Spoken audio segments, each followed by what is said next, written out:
final de la última conferencia nos situamos primero en el tiempo, ¿vale? Estamos ahora, hemos pasado del siglo II y nos vamos al siglo V. O sea, damos un salto grande en el tiempo, ¿vale?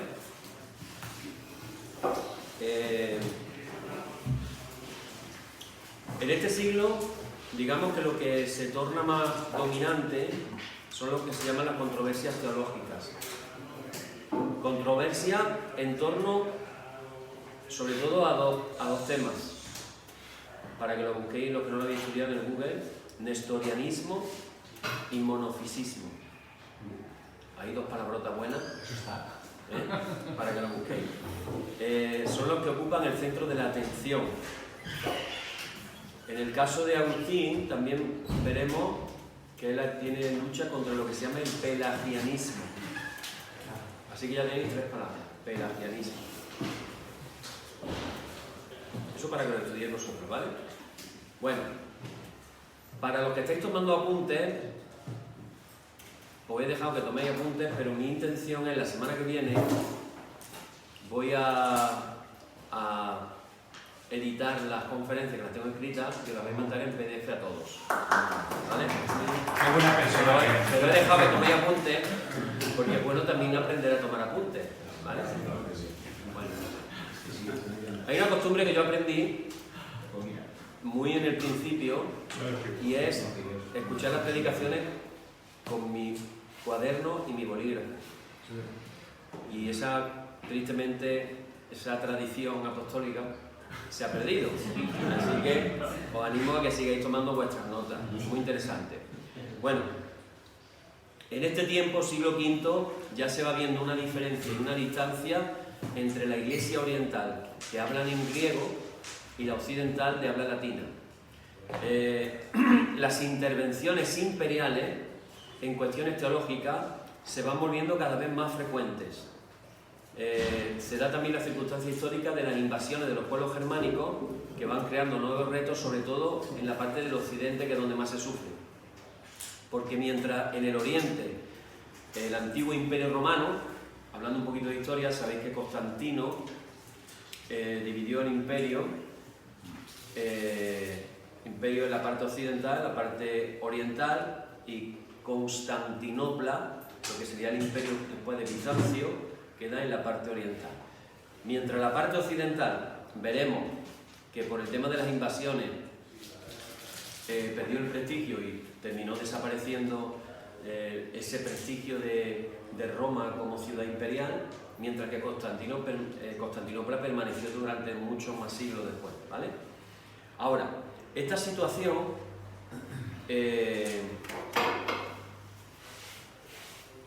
como he dicho, han crecido las intervenciones imperiales. El emperador se encuentra ahora en Oriente y mientras que siguen influyendo en la Iglesia oriental de habla griega, no se ocupan prácticamente de lo que acontece en la Iglesia latina. Al mismo tiempo, la Iglesia latina tiene que enfrentarse a una difícil tarea de reconstruir lo que ha destruido las invasiones y tenerse que adaptar a las nuevas condiciones y a la nueva cultura. Con este panorama del siglo V uno podría pensar, bueno, qué desastre, ¿no?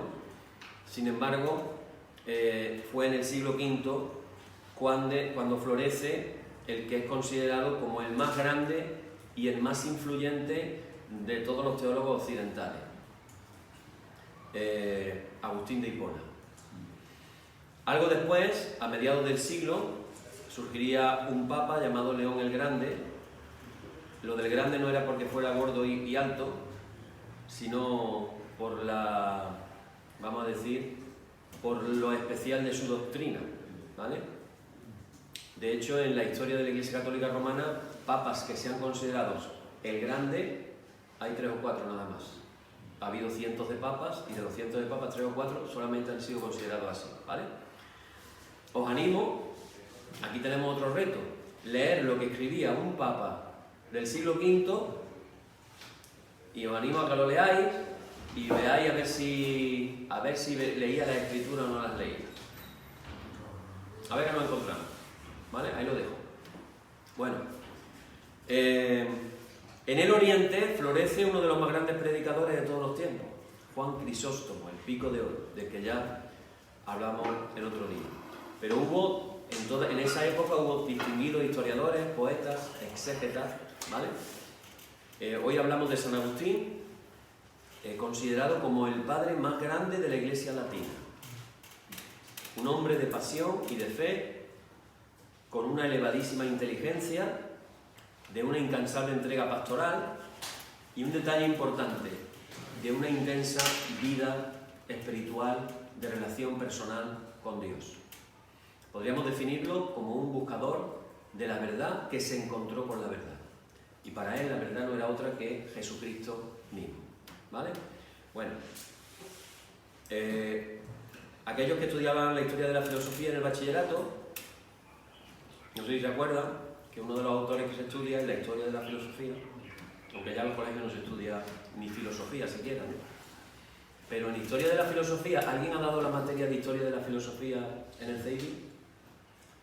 Hay un libro de Alfonso Ropero, bastante bueno, muy resumido, y nos encontramos que San Agustín no solamente es un autor de teología, sino que también es uno de los referentes de la filosofía, ¿vale? De hecho, su teología influenció en la Iglesia por siglos, hasta que llegara Santo Tomás de Aquino.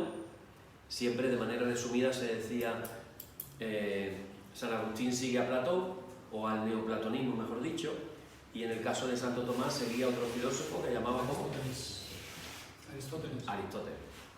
En la Suma Teológica de Santo Tomás, él lo menciona como el filósofo. O sea, imaginaros la importancia que tuvo en la Edad Media la lectura de Aristóteles, que no era Aristóteles, era el filósofo. Estaba el filósofo y los otros. Y para ellos el filósofo era Aristóteles. No voy a recomendar que leáis la Suma Teológica, pero estaría interesante también. Se puede descargar del internet, hoy se pueden descargar muchos libros, si te acostumbras a leer en el ordenador o en la tablet.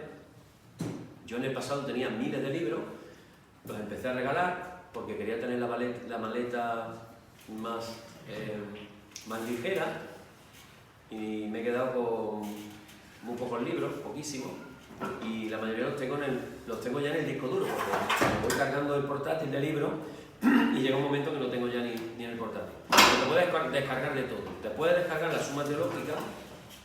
Hay una versión de 4 tomos, que son 4 o 5 tomos, son 4.800 páginas.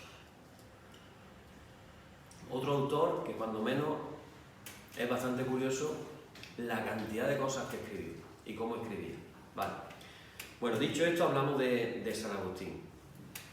San Agustín, que nació en Hipona, hoy se llamaría ese lugar Ánaba, que está en la costa de Argelia.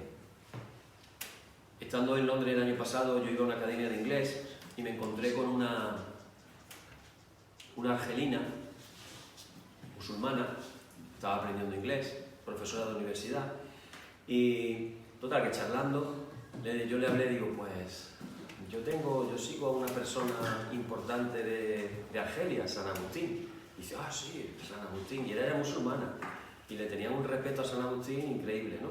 Bueno, esto nos habla de que San Agustín es un personaje no solo de la Iglesia, es un personaje realmente a nivel mundial. Fijaros que uno de los datos, para que ya os deis cuenta de la complicación que tiene esta conferencia en sí misma, es que San Agustín es el padre de la Iglesia que ha dejado el mayor número de obras. El biógrafo, Posilio se llamaba, dice que parecía imposible que un hombre pudiera escribir tanto en vida. Bueno, pues esto nos habla de la pasión que este hombre tenía, de esa relación personal con Dios que lo llevaba a querer enseñar a su pueblo como pastor las profundidades de la riqueza que él encontraba en las Santas Escrituras. Y cómo organizaba, yo siempre pienso, cómo se organizaba este hombre el tiempo para saber tanto, para escribir tanto, y cómo le daba la mente para tantas cosas, ¿no? Bueno, pues ahí también podemos ver realmente un don del Espíritu Santo, porque de cierta manera la capacidad humana se sobrepasa. Podemos reconstruir su vida con sus escritos y en particular con el libro de las Confesiones, que es su biografía espiritual que escribe para alabanza de Dios y es la obra más famosa. Las Confesiones Es una obra que está considerada dentro de lo que sería la literatura devocional, espiritual, vamos a decirlo así, de todos los tiempos. Yo esa obra, si tuviera que deciros una obra que tenéis que leer sí o sí los próximos días, os motivaría a que leyerais las Confesiones, para que vierais cómo es el peregrinar de un hombre hasta que encuentra a Dios por las cosas que pasan, cómo él se ve a sí mismo, las experiencias que tiene, y realmente es muy interesante. Las Confesiones constituyen, por su atención a la interioridad y a la psicología, un modelo único en la literatura occidental, no solo en el lado religioso, sino incluso en el lado civil e inclusivo hasta nuestros días. Nació en Tagaste, provincia de Numidia, en el África romana, el 13 de noviembre del año 354. Era hijo de Patricio, que era un pagano, que después llegaría a ser catecúmeno.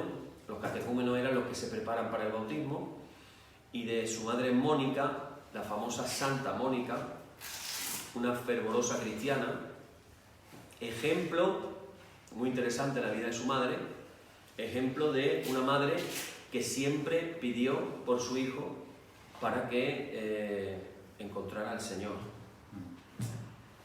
Hay una frasecilla por ahí, por el Facebook, ¿no?, que hablan de cómo las madres piden por sus hijos cuando ni siquiera sus hijos piden por ellos mismos. Bueno, pues ¿de dónde se ha sacado eso? Pues de Santa Mónica y de San Agustín. De ahí viene la idea. Una mujer que estuvo pidiendo toda su vida, que ejerció una enorme influencia en San Agustín, que lo educó en la fe cristiana de joven. Agustín también había recibido, era un rito que se hacía para comenzar el tiempo del catecumenado, que era el símbolo de recibir la sal. Él de joven había llegado a recibir la sal como el signo de acogida en el catecumenado. Siempre quedó fascinado por la figura de Jesucristo.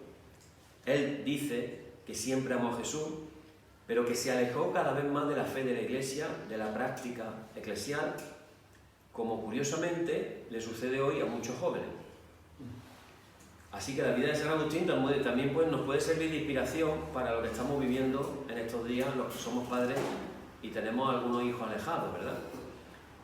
Agustín tenía también un hermano llamado Navigio y una hermana de la que se desconoce el nombre, y que tras quedar viuda se convirtió en la superiora de un monasterio femenino. Bueno, en los tiempos de San Agustín ya había comenzado el monacato.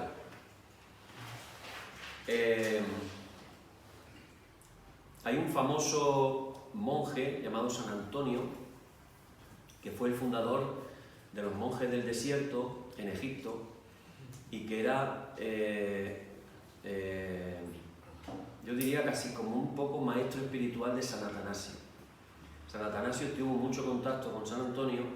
Este hombre se retiró buscando a Dios, y pronto se juntaron alrededor de él discípulos que vivían un estilo de vida parecido. Entonces ya en los tiempos de San Agustín, que estamos hablando ya de años después de que se había formado lo que era el monacato, primero de hombres y después de mujeres, nos encontramos que la hermana se convertiría en la superiora de un monasterio femenino.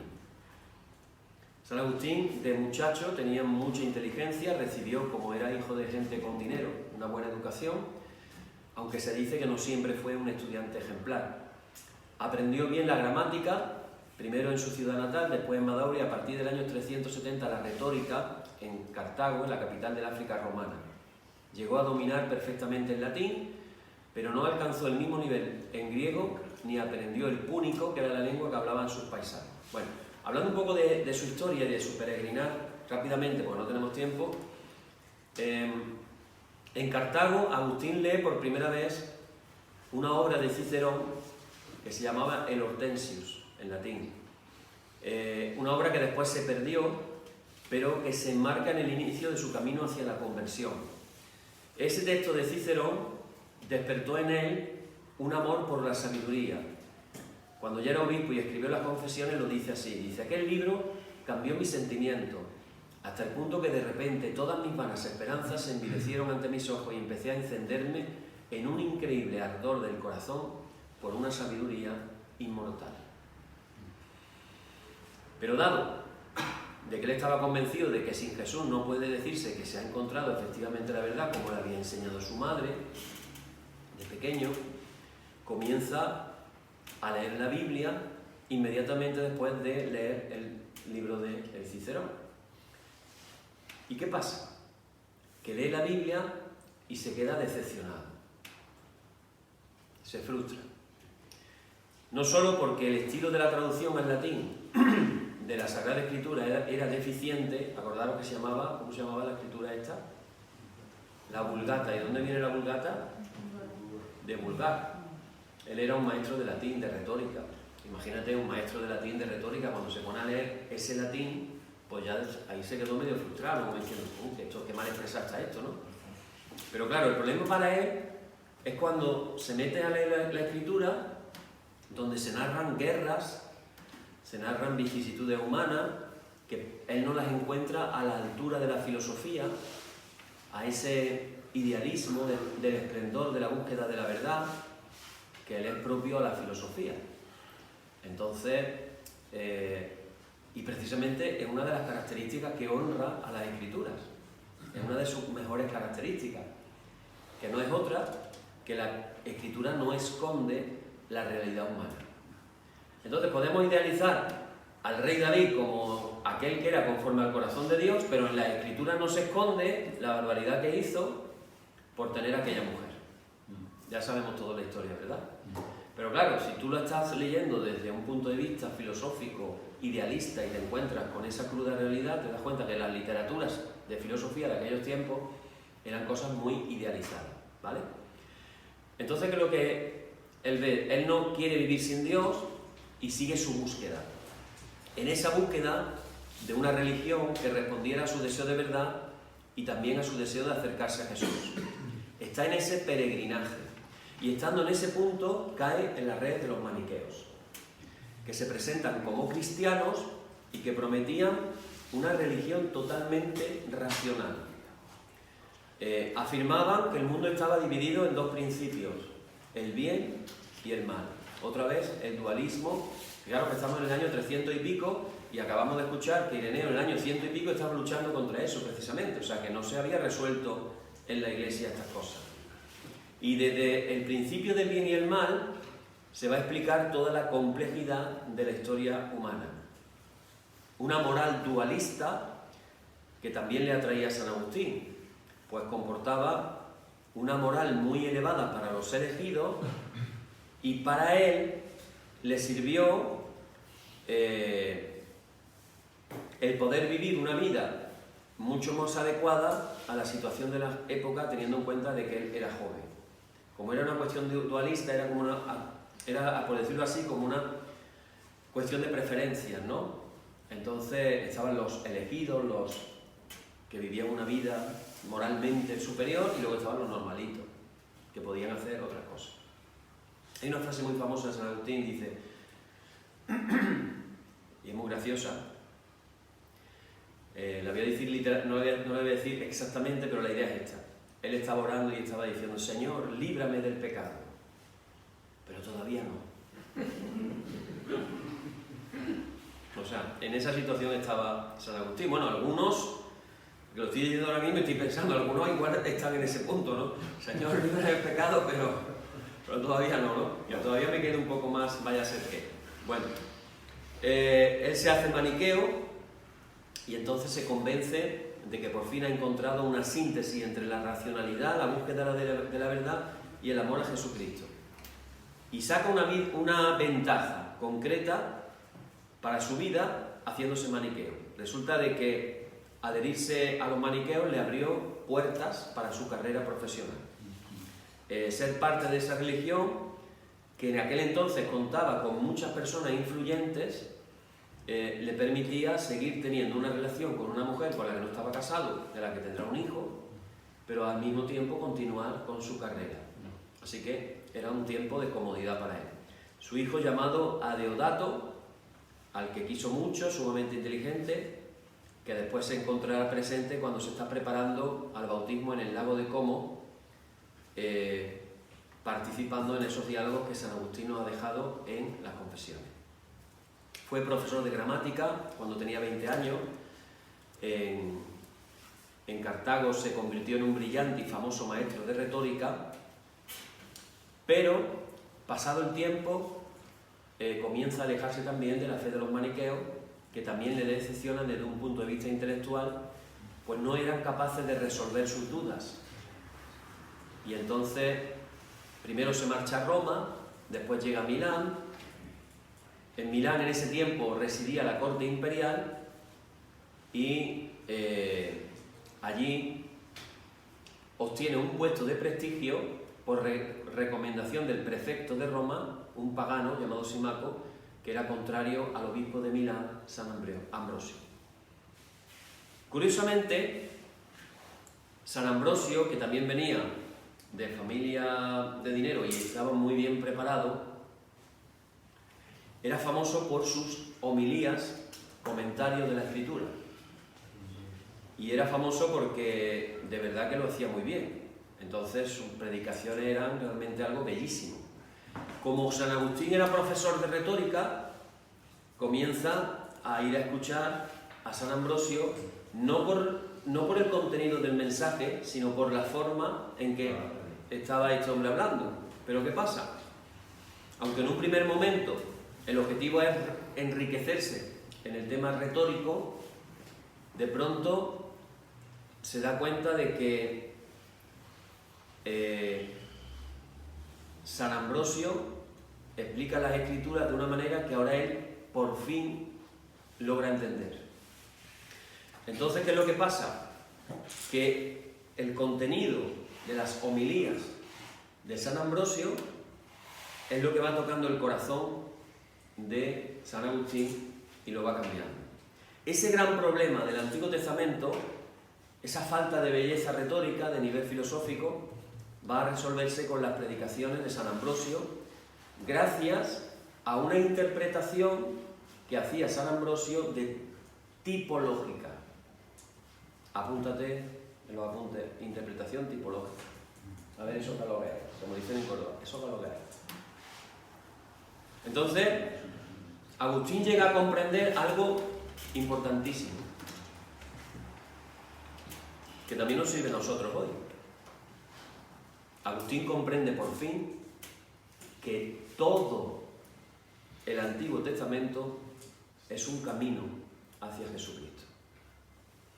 Y de este modo encontró la clave para comprender la belleza, la profundidad, incluso filosófica del Antiguo Testamento, y comprendió toda la unidad del misterio de Cristo en la historia, así como la síntesis entre filosofía, racionalidad y fe en el Logos, en Cristo, Verbo eterno que se hizo carne. Otra vez, Cristo que se hizo carne. Otra vez, la encarnación. ¿Casualidad? ¿O es que se está transmitiendo esa doctrina que viene de los apóstoles?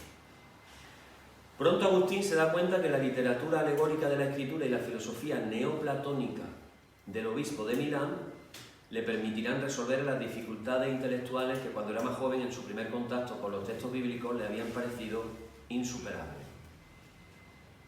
Agustín continuó la lectura de los escritos de los filósofos con la de la Escritura y sobre todo de las cartas de San Pablo. La conversión al cristianismo se cifra el 15 de agosto del año 386. Se muda al campo, al norte de Milán, al lago de Como, como hemos dicho antes, y con su madre Mónica, su hijo y un pequeño grupo de amigos va a prepararse para el bautismo. Fijaros, 15 de agosto, año 386. El bautismo tiene lugar en la Catedral de Milán el 24 de abril del 387. O sea, 10 meses de preparación para el bautismo. Tras el bautismo, decide regresar a África con sus amigos con la idea de llevar vida en común de carácter monástico al servicio de Dios. Era un ideal, en cierta manera, reflejo de los primeros capítulos de Hechos de los Apóstoles, cuando dicen que los cristianos tenían todas las cosas en común, que todos los días en las casas partían el pan, oraban, persistían en la enseñanza de la doctrina de los apóstoles. Entonces era como crear pequeñas comunidades donde poder expresar un estilo de vida más de acorde con aquellos tiempos, que no era el estilo de vida, lógicamente, que se vivía la gente común de la calle. No tiene nada que ver. Pero cuando llega a Ostia, que es un puerto de Italia, mientras está esperando para embarcarse, su madre se enferma de manera improvisamente, y poco después muere. Y eso, pues, lógicamente a él le afecta muchísimo. Cuando regresa a su patria, ya convertido, bautizado, se establece en Hipona para él fundar un monasterio. En esa ciudad, a pesar de resistirse a la idea, fue ordenado presbítero en el año 391. Es decir, desde que se bautiza en el año 387, 4 años después, lo ordenan como presbítero. Y ahí pasa su tiempo con un grupo de amigos y compañeros entre la oración, el estudio y la predicación. Oración, estudio, predicación. También me recuerda un poquito a qué querían dedicarse los apóstoles en los primeros capítulos de Hechos de los Apóstoles, para que nosotros persistamos en el ministerio de la palabra y la oración. Vamos a nombrar diáconos, que ellos se ocupen de las mesas de las viudas, para que nosotros podamos persistir en el ministerio de la palabra y la oración. Él quería estar al servicio de la verdad. No se sentía llamado a la vida pastoral, pero después llega a comprender que el llamamiento de Dios significa ser pastor entre los demás y así ofrecer el don de la verdad a los demás. O dicho de otra manera, dar gratis lo que gratis he recibido. 4 años después, en el 395, lo ordenan como obispo. Él continúa a lo largo de toda su vida ya en la profundización en el estudio de las Escrituras y de los textos de la tradición cristiana. Se convierte en un obispo ejemplar con un incansable compromiso pastoral, predicando varias veces a la semana a sus fieles, ayudando a los pobres y los huérfanos, atendiendo a la formación de los nuevos presbíteros y a la organización de también monasterios femeninos y masculinos, que era el énfasis que había en ese tiempo. Estuvo nada más y nada menos que 35 años de obispo. 4 años antes de que muriera, ya él dejó a un sucesor, sabiendo que ya estaba mayor y que ya le tocaba prever que en cualquier momento podría morir, y preveyendo eso, pues ya presentaron en la iglesia quién iba a ser su sucesor de obispo. El hombre pensaba, yo creo que él pensaba que iba a vivir menos, pero todavía duró 4 años, en los que no paró de orar, no paró de escribir. Fijaros que ejerció una influencia tan grande en la guía de la Iglesia Católica del África Romana y en general en todo el cristianismo de esa época, a través de afrontar las tendencias religiosas y las herejías, como hemos dicho antes, el maniqueísmo, también el donatismo, el pelagianismo, que estaban poniendo en peligro la fe cristiana en ese único Dios y rico en misericordia. Agustín se encomendaría a Dios cada día. Hay un detalle muy curioso. La ciudad suya estaba ya asediada por casi 3 meses por los vándalos, que iban destruyendo a las ciudades, vamos a decir, típicamente del Imperio Romano, y llegaban los bárbaros, los vándalos. Imaginaros cómo eran los vándalos, que de ahí viene la palabra vandalismo. Te puedes imaginar, ¿no? Los talibanes de su época. Y cuenta su biógrafo, el amigo Posidio, que cuando estaba ya con fiebre, ya que se iba a morir el hombre, él pidió algo.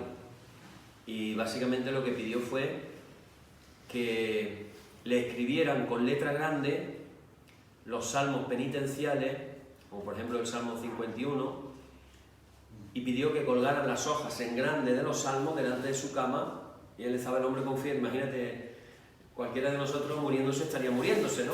Pues este muriéndose quería morirse, pero todo el tiempo leyendo la escritura y que se lo escribieran en letras grandes para poderlo leer, y cuentan que así pasó los últimos días de su vida, falleciendo en el año 430 con 75 años. Desde los 33 y pico, o sea, más de 35 años, estuvo ejerciendo como obispo.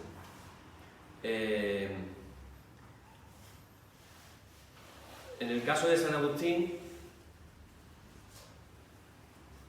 toca mucho el tema de la fe y la razón, me lo voy a saltar, pero eso es algo que tocamos en el Zeiling. De hecho, acordaros que dije que uno de los ensayos que se piden es acerca de la fe y la razón. Bueno, pues ya os doy pistas que Agustín habla mucho de esto, ¿vale? Pero prefiero decir algo acerca de las obras. Ya hemos dicho que el libro de las Confesiones está considerado como uno de los libros de la antigüedad cristiana que más se han leído a día de hoy, todavía a día de hoy. Las listas de las obras de Agustín fue realizada con el objetivo explícito de salvaguardar su memoria. Imaginaros, los vándalos están llegando, han asediado la ciudad. Agustín tiene una biblioteca impresionante formada por lo que él lee y lo que ha escrito. Y os preguntaréis, ¿cuánto escribió? Bueno, pues en una lista que está numerada, o sea, obra número 1, obra número 2, obra número 3, aparecen 1300 escritos, que él le ha puesto número. Imaginaros, ¿no? 1300 escritos, junto con otros que no pueden numerarse porque nunca les puso un número. O sea que hay 1300 más otros no sé cuántos, para que nos demos cuenta de la magnitud de la obra de este hombre. A día de hoy han sobrevivido más de 300, además de sus libros, más de 300 cartas y casi 600 homilías. Pero se piensa que originalmente habrían sido muchísimas más. Se piensa que en homilías pudo escribir aproximadamente entre 3.000 y 4.000. Fruto de estar 4 décadas predicando a sus fieles. Él había decidido, en su seguimiento a Jesús, esto es muy interesante, dejar de hablarle a la gente de la clase alta de la corte imperial para dirigirse a la población sencilla de Hipona. Esto me recuerda también, no sé por qué, me resulta muy familiar, ¿no? Había alguien que escogió a los últimos. Él dijo, una lectura del profeta Isaías: el Señor me ha ungido para anunciar la buena nueva a los pobres. Parece como muy cristiana la cosa, ¿verdad? Como muy seguidora de Jesús. Podría haberle predicado y haber recibido los honores de la corte, tanto por la preparación que tenía, por el ingenio que tenía, por el conocimiento del latín, la retórica, súmale la filosofía, y sin embargo prefirió predicar a la gente sencilla de Hipona. Recientemente se ha descubierto todavía, hablo de unos pocos de años nada más, un grupo de cartas y algunas homilías que han enriquecido todavía más el conocimiento que se tiene ya de este padre de la Iglesia. Dice Posidio que muchos libros fueron redactados por él y publicados, muchas predicaciones fueron pronunciadas en la Iglesia, transcritas y corregidas, ya sea para confutar a los herejes, ya sea para interpretar la Sagrada Escritura, para edificación de los santos hijos de la Iglesia. Estas obras, subraya el obispo amigo, son tan numerosas que a duras penas un estudioso tiene la posibilidad de leerlas y aprender a conocerlas. Entre la producción literaria de Agustín tenemos más de 1000 publicaciones divididas en escritos filosóficos, apologéticos, doctrinales, morales, monásticos, exegéticos y contra los herejes, así como las cartas y homilías. También destacan algunas obras excepcionales de gran importancia teológica y filosófica. Volvemos al tema de las confesiones. Esta palabra confesiones en el latín cristiano, desarrollado por la tradición de los salmos, tiene dos significados que se entrecruzan. Primero, las Confesiones, que sería en latín, con 2 S, confesiones,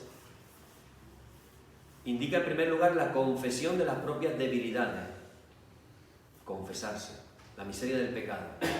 Pero al mismo tiempo, confesiones también significa alabanza a Dios, reconocimiento de Dios. Es decir, cuando él escribe ese libro, la idea es que él ve su propia miseria a la luz de Dios y se convierte en alabanza de Dios y en acción de gracia, pues Dios nos ama y nos acepta, nos transforma y nos eleva hacia sí mismo.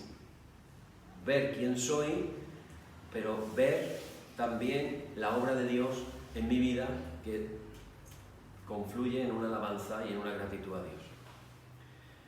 Él mismo escribió sobre estas confesiones hablando de que tuvieron gran éxito ya en vida de San Agustín. Dice: han ejercido sobre mí un gran impacto mientras las escribía y lo siguen ejerciendo todavía cuando las vuelvo a leer. Hay muchos hermanos a quienes les gustan estas obras y tengo que reconocer que yo también soy uno de esos hermanos. Bueno, normalmente, un dato curioso, ¿no? A mí no me gusta escucharme. O sea que yo sé que se está grabando, pero yo después no me voy a escuchar probablemente. No me gusta escucharme, ¿vale? Tampoco cuando canto, después me gusta escucharme lo que está grabado. No me gusta, digo, qué voz tengo, madre mía, que somos horribles. Eso suele ser lo normal, ¿no? Pero uno se pregunta, ¿por qué a él le gustaban las confesiones habiendo publicado ni se sabe cuántos libros? Y yo veo ahí una intervención del Espíritu Santo. Es como que me gusta porque me doy cuenta de cómo el Espíritu Santo está obrando en mi peregrinar de la vida. Y entonces él va descubriendo a Dios en cada etapa de su vida.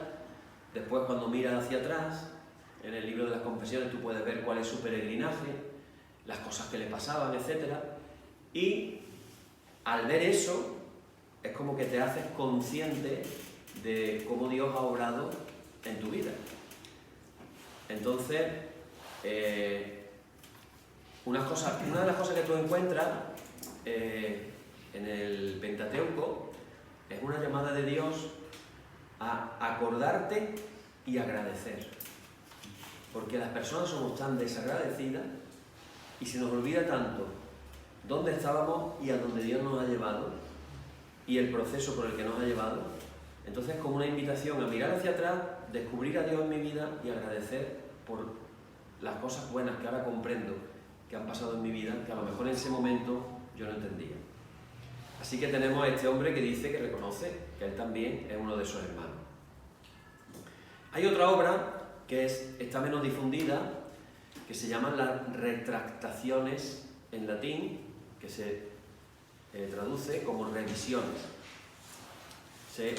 Se redactan en 2 libros en torno al año 427, él ya es un anciano, y lo que viene a hacer básicamente es una revisión de toda su obra escrita, con lo cual queda también un documento muy singular, muy apreciado, y al mismo tiempo una enseñanza de sinceridad y de humildad intelectual. Qué interesante es esto, ¿verdad? O sea, él podría tener motivos para jactarse de una mente privilegiada. Hombre, alguien que escribe más de 1000 libros, más de 1000 documentos, la mente que tenía no era muy normal, ¿verdad? Esa es la realidad. ¿Qué le pasa a muchos intelectuales? ¿Cuál es uno de los grandes pecados de la intelectualidad? La soberbia. Ese es el adjetivo, ¿verdad? Por eso yo os hablaba al principio de que una de las cosas que tú ves en los padres de la Iglesia, que no ves en muchos teólogos contemporáneos, es lo que podríamos definir como espiritualidad. Vida personal con Dios. Y eso hace una diferencia enorme. No es lo mismo un teólogo que alcanza a escribir las cosas básicamente por un ejercicio de intelectualidad y de consulta en otros libros, y hacemos un libro en el que dice, y tal autor dijo no sé qué, y el otro autor dijo no sé cuánto, lo mezclamos todo y sacamos una idea nueva, que una persona que está en contacto con Dios permanentemente y que desarrolla una espiritualidad, una vida de oración, una vida de predicación, una vida pastoral de ayuda a las personas. Como se suele decir, un pastor que huele a oveja, no que huele a la pipa del tabaco, al tabaco de la pipa de fumar, sino que a lo que huele es a oveja, porque está con la gente. Entonces, se habla de una enseñanza sincera y también de una humildad intelectual. Y esa es una de las características de la gente que suele saber mucho de verdad. Como decía, él decía ante una frase, que voy a querer que me la recuerde, acerca del conocimiento. ¿Cómo era? A ver si me acuerdo yo. ¿A ver, te acuerdas que te olvidó? Nos dicen las frases que son ya para enmarcar y ahora... Aquella de... A ver, la que dijo el Camilo José Cela, ¿no? Daría todo lo que sé por saber lo que no sé. Camilo José Cela, daría todo lo que sé por saber lo que no sé. Es fuerte, ¿verdad? Claro, ahí es donde se habla la humildad intelectual. Y que vemos en este hombre, que no solamente sabe vamos a decir, de una manera intelectual, sino que sabe de una manera espiritual. Si yo os animo que leáis a San Agustín, porque de verdad vais a encontrar sorpresas. Una de otras grandes obras es La ciudad de Dios, que es una obra que es decisiva para el desarrollo del pensamiento político occidental y para la teología cristiana de la historia, escrita entre los años 413 y 426. En total son 22 libros. Tú la puedes conseguir en un tomo, pero está dividida en 22 libros. La ocasión para la que escribe esto es el tratar de interpretar de alguna manera algo que se está viviendo que causa un shock en su tiempo terrible. Y no es otra cosa que el saqueo de Roma por parte de los godos en el año 410. Muchos paganos todavía en vida, así como muchos cristianos de aquella época habían dicho que Roma había caído. Roma no había caído porque los dioses la protegían, decían los paganos. Pero cuando Roma se llenó de cristianos, Roma cae. Y entonces los paganos dicen, ahora el Dios cristiano y los apóstoles ya no pueden proteger la ciudad. Como diciendo, los dioses, entre comillas, cristianos tienen menos poder que los dioses paganos. Y ahí se forma un problema mental que ellos dicen, mientras estaba la presencia de las divinidades paganas, Roma había sido la gran capital, la capital del mundo. Nadie podía imaginarse en aquellas épocas que caería en manos de los enemigos, pero ahora con el Dios cristiano, esta gran ciudad ya no parecería nunca más segura. Por tanto, conclusión, el Dios de los cristianos no protegía, no podía ser el Dios a quien encomendarse porque tenía menos poder que los dioses paganos. Bueno, pues a esta objeción de los paganos, que también tocaría en su tiempo el corazón de los cristianos, porque ante la evidencia era lo que había pasado realmente, pues nos damos cuenta de que él escribe esta obra en respuesta a la ciudad de Dios para aclarar qué es lo que debe de esperarse de Dios y qué es lo que no podían esperar de él, cuál es la relación entre la esfera política y cuál es la esfera de la fe de la Iglesia. Este libro sigue siendo moderno a día de hoy. Una de las cosas que tocó mucho el mundo protestante fue precisamente la separación Iglesia-Estado. Es uno de los valores del protestantismo, separación de Iglesia y Estado. Pero en ciertos países que no voy a mencionar, pareciera que los evangélicos se mueven mucho de mano de los políticos. Y uno de esos grandes países, vemos que la derecha cristiana está íntimamente relacionada con la derecha política. Entonces, ¿dónde está la famosa separación entre el Estado y la Iglesia que antaño se hablaba? En uno de los puntos de la doctrina de la Iglesia Bautista habla precisamente de la separación entre Estado e Iglesia. aparece en su declaración de intenciones, digamos, ¿vale? Sin embargo, a día de hoy no estamos encontrando eso en muchos lugares. Bueno, pues fíjate qué interesante poder leer esta obra. Aquí se nos presenta la historia de la humanidad, gobernada por la providencia divina, pero actualmente dividida entre dos amores. Este sea quizá el libro más grande de San Agustín, de una importancia permanente. Otro libro es el llamado Sobre la Trinidad, que se escribe en 15 libros, y ahí vamos a encontrar el núcleo principal de la fe cristiana, una fe en el Dios trinitario, escrita en dos tiempos, primero en el año 399 y en el 412. Quien los completaría hacia el año 420, en el que hace... Perdón, quiero sacar el Vale. Quien lo completaría ir revisando la obra completa en el año 420. En él va a reflexionar sobre el rostro de Dios, tratando de comprender este misterio de Dios que es único, el único creador del mundo. ¿Os suena? El único creador del mundo. ¿Os suena de algo? ¿Que diga eso San Agustín? ¿Quién decía eso? Creo. Los gnósticos, ¿qué decían? Que no era Lo hemos dicho en la primera clase. En la primera clase de hoy, los gnósticos decían que la creación había sido hecha por uno o por varios.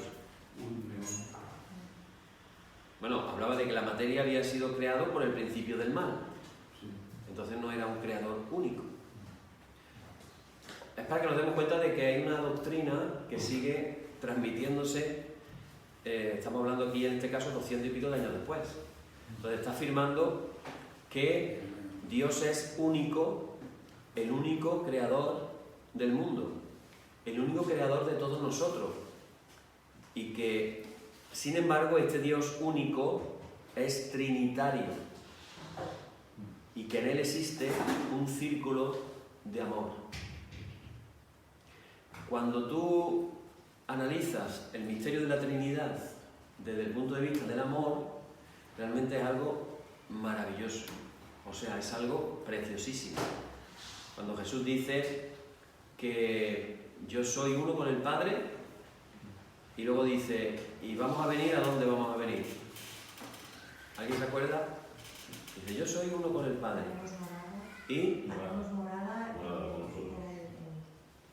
haremos morada en vosotros, la Trinidad en nosotros. Entonces imaginaros la Trinidad como una explosión de amor infinita, eterna, que esa explosión de amor, esa manera como Jesús hablaba de su Padre. Mi Padre y yo somos uno, ¿verdad? Y tantas cosas que decía. Esa expresión de amor en nuestros corazones. En una ocasión Pablo, Romanos 5:5, esto lo voy a decir para que se note que yo cuando era joven hacía esgrima bíblico, ¿vale? Entonces, Romanos 5:5 dice, porque el amor de Dios ha sido derramado en vuestros corazones por el Espíritu Santo que os fue dado. El Espíritu Santo nos trae el amor de Dios, Padre, Hijo, Espíritu Santo. Y de eso está hablando en San Agustín, en este libro sobre la Trinidad. Hablando de que el misterio insondable, misterio de la Trinidad, tres personas, pero con la unidad más real y profunda del único Dios. ¿Alguien se acuerda cómo se definía lo de la Trinidad? ¿Cómo era? Tres dioses y una sola persona. ¿Así es? ¿Cuántos dicen amén? Voy a hacer el estilo pentecostal. ¿Cuántos dicen amén? A ver, ¿cuántos dicen amén? No os atrevéis a levantar la mano, he dicho. ¿Qué es lo que he dicho? Tres dioses y una sola persona. ¿Amén? Ah, entonces ¿cómo es? A la buena. Tres personas. Un solo Dios, tres personas. Una vez estaba yo predicando y le dije a los hermanos al principio de la predicación, digo, mira, para que os deis cuenta, lo poco que atendéis la predicación, en algún momento de la predicación voy a decir una herejía muy gorda y nadie se va a enterar. Y entonces yo estaba hablando no sé qué, no sé cuánto, para acá y para allá, y esto y aquello, y de pronto digo, Jesús no es Dios, amén. Y todo el mundo, amén. Todos son la oveja. Digo, un momento. Digo, ¿habéis escuchado lo que acabo de decir? Y se queda todo el mundo todo colorado. Y entonces cae en la cuenta, Jesús no es Dios. Una herejía gordísima, ¿no? Bueno, aquí San Agustín nos está hablando en este libro, y muy interesante, a nivel teológico, profundísimo, pero sobre todo a nivel experiencial. Su experiencia con el Dios único que es Trinidad. Su experiencia con el Padre, con el Hijo y con el Espíritu Santo. Hablando del misterio. A veces pretendemos querer saberlo todo, tener explicaciones de todo. Y yo voy a decir una cosa. Una de las experiencias más bonitas como cristianos que podemos tener, y va a parecer medio raro, voy a decir, es cuando podemos experimentar a Dios, sabiendo que estamos experimentando a Dios, pero que no lo podemos explicar, porque está en misterio. Y tenemos un afán de querer saberlo todo y explicarlo todo, y necesitamos la humildad. Y a veces hay personas que nos vienen y nos hacen preguntas. A mí me gusta siempre decir, bueno, si lo sé te lo respondo, porque yo no lo sé todo, ¿vale? No podemos pretender saberlo todo. Y esta gente hacían, en cierta manera, una adoración a Dios frente al misterio. El misterio. La Trinidad es el gran misterio de la cristiandad. Y podemos dar explicaciones preciosas, pero finalmente lo que nos queda es quedarnos frente al misterio en adoración, en una relación de amor. Tantas veces pensando que orar es decir cosas, y como decía el otro día, predicarle a Dios como que Dios no supiera la palabra, ¿no? Señor, yo te doy la gracia porque dices tú en tu palabra, en el Salmo 23, versículo 1, el Señor es mi pastor y nada me falta, así que yo te pido que no me falte nada. Y como dice en el Salmo 1, bienaventurado el hombre que no sé cuánto, no sé qué. Pero estamos predicando a Dios. Y parece que la oración es hablar. ¿Quién es el que ora bien, ora mucho, ora mejor? El que dice mucho, ¿verdad? Pero no se nos olvide que eso sería un monólogo. Y mira que esto parece ahora una clase de escuela dominical, pero es importante recordarlo. Para que haya verdadera oración tiene que pasar dos cosas. Que yo hable y que deje un tiempo para oír. Si no, no es un diálogo, ¿vale? Y tiene que pasar otra cosa. Esperar que algo cambie dentro de mí. La verdadera oración es cuando yo me presento delante de Dios y yo soy transformado. ¿Sabes por qué? ¿Te acuerdas lo que le pasó a Moisés en la montaña cuando bajó? Que venía con la cara resplandeciente porque había estado en contacto con Dios. Eso es verdadera oración. Entonces, una de las cosas que está expresando San Agustín precisamente es, cuando tú lees sus escritos, pues te das cuenta de que es una fuente de conocimiento, no solamente de la Escritura, sino de vivencia de la Escritura. Vivir la Escritura. No es solamente la sé, la experimento, la vivo. Y de ahí podemos aprender mucho. Otro libro se llama Sobre la doctrina cristiana. Se define como una introducción cultural a la interpretación de la Biblia y una introducción al mismo cristianismo también, que tendría una importancia decisiva en la formación de la cultura occidental. En cuanto al tema de las herejías, él se enfrentó al gran problema que hubo con los donatistas, que fue un cisma que surge en África, pero en realidad el problema de los donatistas es que ellos se oponían a la unidad de la Iglesia. Una de las cosas que hablábamos de San Ireneo era precisamente la unidad de la Iglesia. En todas las partes del mundo se predica y se enseña las mismas cosas. Pero todo el tiempo surgen movimientos que lo que quieren es separarse de esa unidad diciendo que ellos son la verdad verdadera, que ellos son los que tienen la verdad.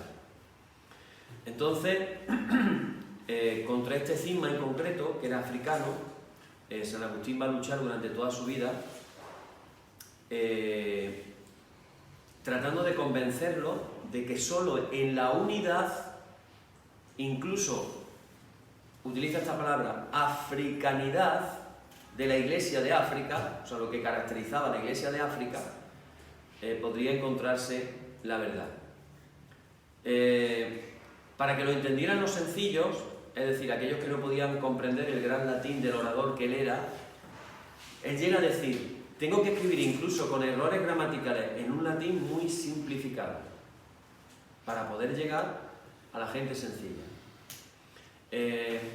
Hace una obra que se llama Salmos, que es una especie de sencilla poesía contra los donatistas, para ayudar a toda la gente a comprender que solo en la unidad de la Iglesia puede realizarse realmente nuestra relación con Dios y crece la paz en el mundo. Hay otras obras que a menudo surgen porque él está predicando y hay gente tomando notas. ¿Os acordáis que hablaba hace un momento de las notas, no? Pues esas notas que tomaba la gente mientras él predicaba sirvieron después para convertirse en libros. Y hay uno que destaca que se llama Narraciones en los Salmos y que fueron muy leídas en la Edad Media. Se habla de la publicación de miles de homilías de San Agustín, que a menudo ni el mismo autor, San Agustín, sabía de su existencia, porque, como digo, básicamente eran escritos que la gente copiaba en sus homilías. Pero nos habla, por otro lado, de la amplia difusión y la vitalidad de lo que este hombre predicaba, convirtiéndose estos textos, por la fama que tenía el autor, en textos que la gente quería leer y que luego también fueron utilizados por otros obispos y otros presbíteros como modelos, adaptando las palabras de San Agustín a los nuevos tiempos o a los nuevos contextos. Bueno, pues hasta aquí vamos a llegar. Os animo, como digo, a que podáis hacer una lectura de San Agustín, las confesiones por lo menos, y como os dije, en toda la lectura de los padres de la Iglesia, examinarlo todo y retener lo bueno, ¿vale? Ahora, dicho eso, voy a liarla un poquito, ¿vale? Con esto os voy a dejar un poquito así, un poquito medio mareado. Hay un refrán que dice: ¿qué es primero, el huevo o la gallina? ¿Es primero el huevo o la gallina?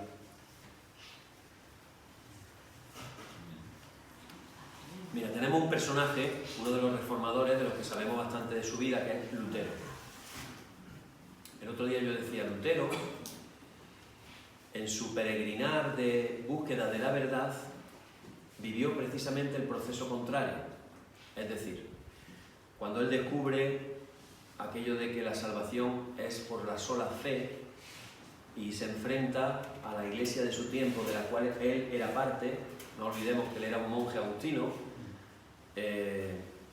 A veces recordamos a Lutero como el profesor de la universidad, pero él primero fue monje. Y en esa peregrinación que comienza con las 95 tesis, etc.,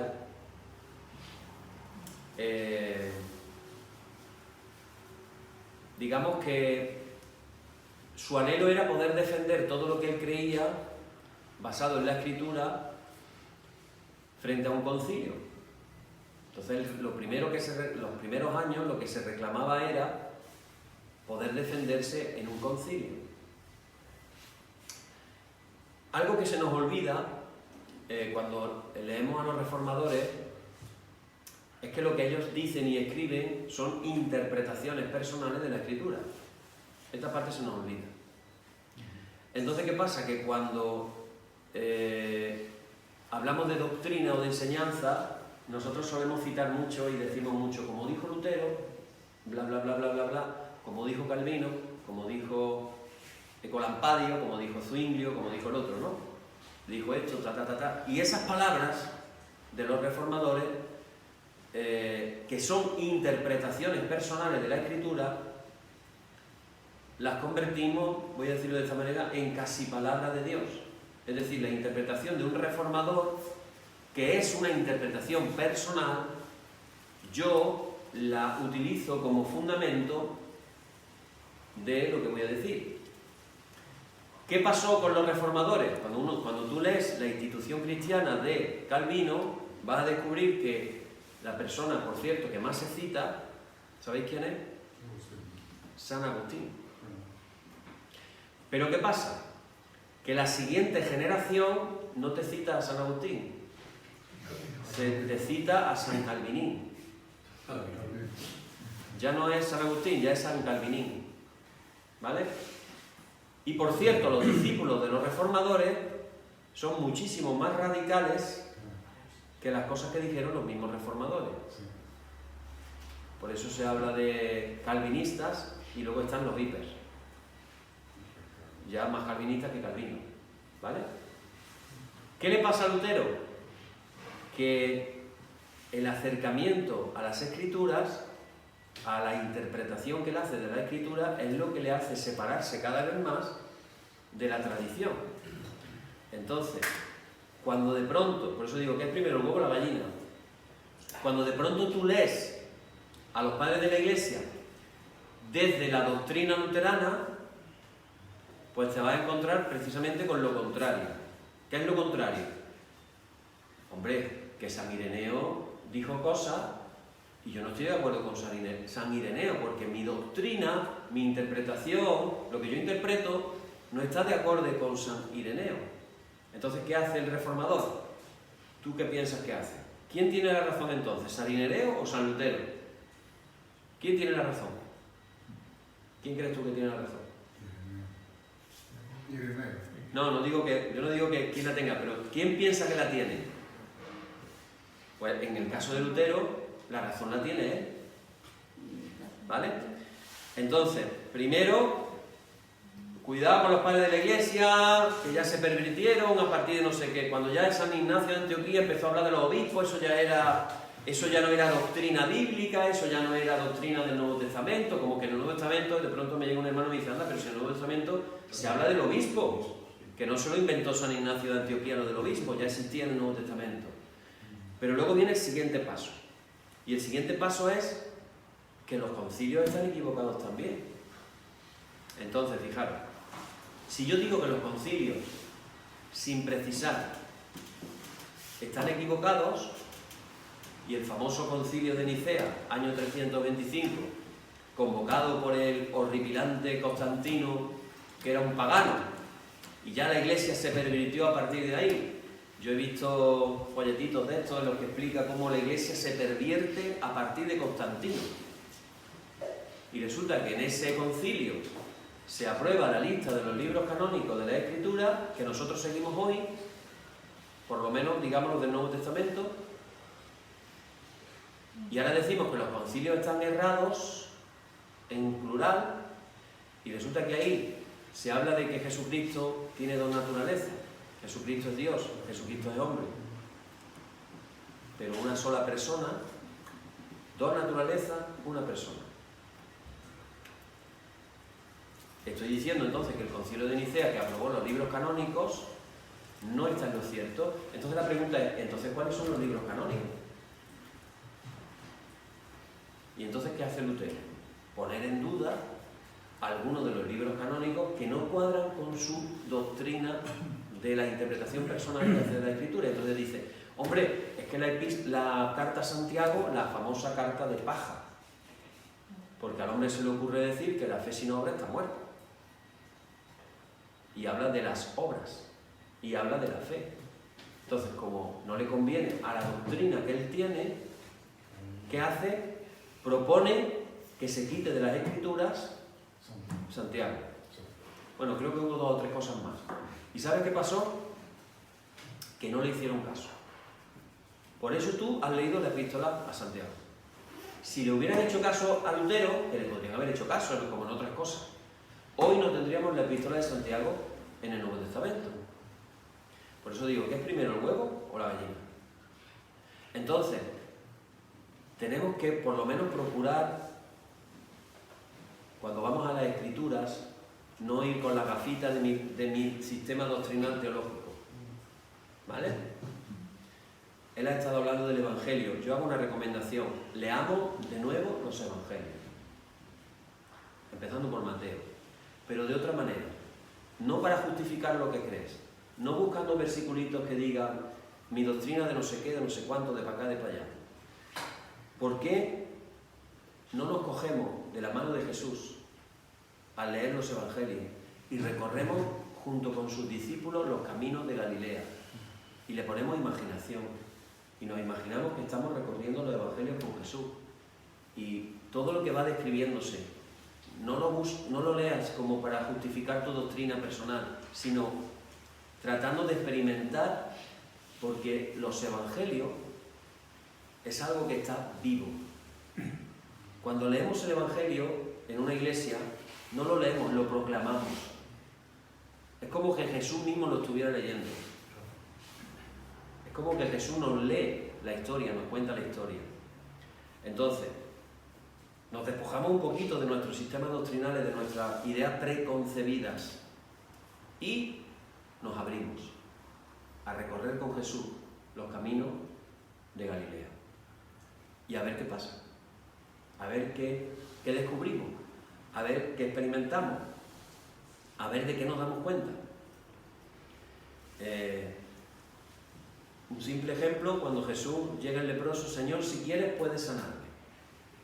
Ponte en escena, ¿vale? Imagínatelo, imagínate el leproso.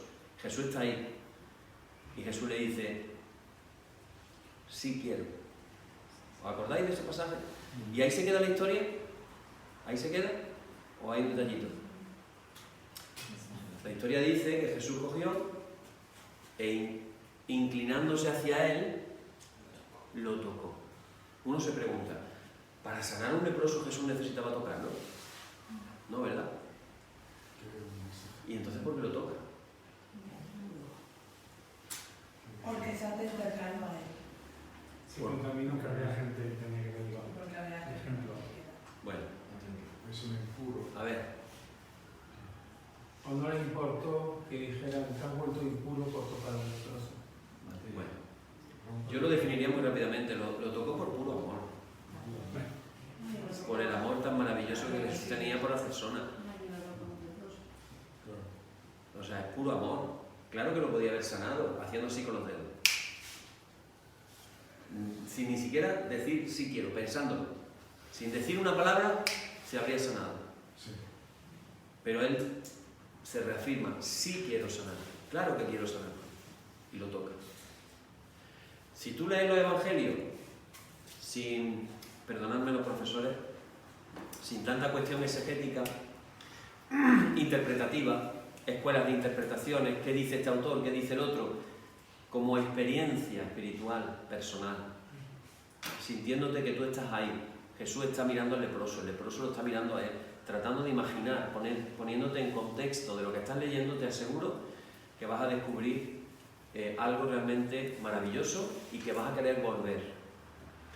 Mi recomendación con los escritos de los padres de la Iglesia, la misma recomendación, no una lectura intelectual, no una lectura por saber más, no una lectura por encontrarle las 4 patas al gato, que el gato tiene muchas patas, evidentemente, pero no es para buscarle las 4 patas al gato, no con mis ideas preconcebidas, mis prejuicios doctrinales, sino simplemente tratar de escuchar a esas personas, leyéndolo como el que escucha a una persona. Cuando lees los escritos de San Agustín, imaginándote que es San Agustín el que te lo está contando, imaginándote cómo era la cara de San Agustín, y imaginándote lo que te está diciendo. Y una de las cosas que os digo ya, y con esto termino finalmente, que os va a sorprender muchísimo. Es el conocimiento de las Escrituras, te va a sorprender, ya te lo digo de antemano, muchísimo. Y la manera en cómo interpretaban e hilaban con las Escrituras. Realmente te das cuenta de que hay experiencia personal de Dios, pero muchas horas de lectura y de meditación de las Escrituras, que para ellos era la fuente, el principio fundamental. Así que espero que esto haya servido para animaros a leer un poquito. Ya sé que todos tenéis muchas listas de lectura, pero os animo con estas que lo hagáis de manera, yo diría, devocional. ¿Vale? Que el Señor os bendiga mucho, un privilegio muy grande poder haberos servido. Mis saludos, si ve el vídeo, nuestro hermano José Manuel, al que hemos echado muchísimo de menos, y que mi reconocimiento a nuestro hermano José Manuel. Yo me quedo admirado de cómo sirve a los estudiantes con una vocación realmente divina. Es así, la paciencia que nos ha echado a algunos de nosotros, la paciencia con que nos corrige todos los exámenes con una excelencia increíble, y cómo su ejemplo nos ha motivado a querernos preparar más. Y también mi reconocimiento por los hermanos que han estado aquí preparándolo. Voy a pedirle a Joaquín que pase, porque él se atrevió a orar por mí y yo me quedé sin orar por él. Así que, bueno, yo no sé si os habéis dado cuenta, pero una de las cosas que Dios nos ha estado hablando a través de los padres de la Iglesia es de la sucesión. Y quizás uno de los planteamientos que tenemos que hacernos en el CEIBI es la sucesión para que siga adelante lo que ha sido el CEIBI, y que Dios sea el que provea de personas a las cuales las personas que han estado viviendo por tanto tiempo puedan como vaciar todo lo que llevan para que el CEIBI pueda seguir adelante. Bueno, yo considero que este hombre es una de esas personas. Solo decir una cosa, ¿alguien le ha estado explicando lo de la tutería de ayer? No. Ah, no, yo no he estado. No, por eso pregunto. Bueno. Bueno. A mí me gustaría dar gracias por Joaquín, de verdad que es un ejemplo para mí. Hay tanta gente que sirve al Señor que le encanta el protagonismo. Yo digo, ¿cuánta gente quiere ser siempre el número uno y qué poquitos quieren ser el número dos? Y qué difícil es ser el número dos. Y yo considero que este hombre ha ejercido toda su vida un ministerio en el 2, pero lo ha hecho con tanto amor y con un don de servicio que le brota de una manera tan realmente maravillosa, que para mí, yo soy muy llorón, a ver si soy capaz de terminar, para mí realmente es admirable, y para mí es un ejemplo, y quien honra merece tiene que ser honrado, y yo creo que él en este seminario tiene que ser honrado por su vida de servicio, tantos lugares en los que ha estado sirviendo, llevando, trayendo. El otro día recogiéndome a mí en la estación de trenes, y yo me pregunto, ¿cuánta gente ha recogido, ha llevado, ha traído, ha servido, ha colocado, ha puesto? Sí, muy útil soy. Bueno, sí, pero aunque la salvación es por la fe, hay premios también por las obras, ¿verdad? No me estoy aquí diciendo una herejía, no me tentéis que os saco ¿cómo se dice? Una larga lista de versículos, ¿vale? Entonces, yo me gustaría que nos pusiéramos de pie, hiciéramos una oración por nuestro hermano. Padre, te damos muchas gracias por la vida de mi hermano Joaquín. Gracias por el ejemplo que él es para todos nosotros, de lo que significa ser un verdadero siervo tuyo, dispuesto a servir a los demás. Yo lo quiero honrar delante de tu presencia y pedirle que el tiempo que le resta todavía de vida, que sea el tiempo de más fruto para su vida. Nos acordamos, Señor, también de su familia y pedimos tu bendición especial sobre ella. Y te pedimos, Señor, que lo guardes, que lo protejas y que él pueda seguir siendo ese siervo que tú llamaste a ser. Gracias, Señor, por lo que le has dado y gracias, Señor, también por todo lo que él ha dado a los demás. Te pedimos, Señor, tu bendición de una manera especial. En el nombre de nuestro Señor Jesucristo. Amén. Amén. Amén.